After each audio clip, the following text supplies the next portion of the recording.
Ako din, si Benjamin Berber J. de la Cruz Molina, ng Baitang Lula.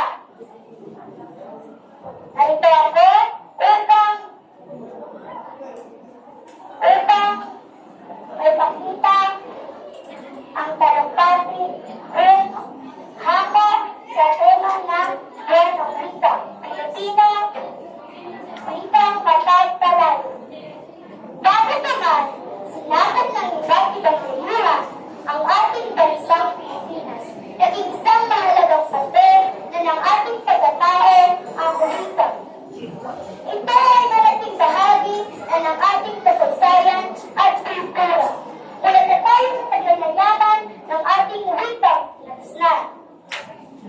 Mayaman ang ating bansa, totoo, sa salot-saring mga dialekto at lingwaheng piniligas. Bagamat nagkahiwa-hiwa tayo sa dami ng kapuluang ating kinalakhan.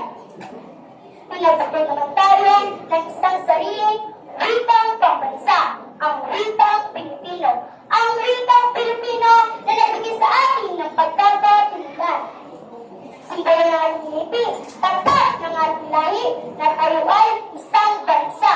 Bansang matatag na may wikang mapagpalayan. Opo, ang wikang Pilipino ay tunay na mapagpalayan. Inunan nito ang ating katauhan. Inunan nito ang kabuuan ng ating pagkatao. Wika ang ating gamit nang sa gayoy ating maipahayag ang ating damdamin. Mailahat ang natatangin natin sa loobin ng malaya.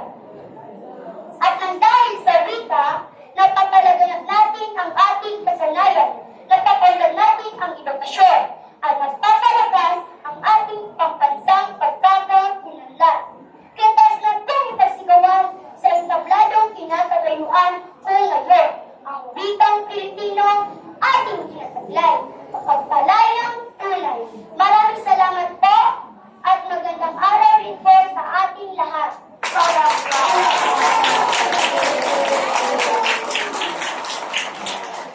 Okay, nandiyan po nagtatapos ang ating katimpala para sa unang kategonya.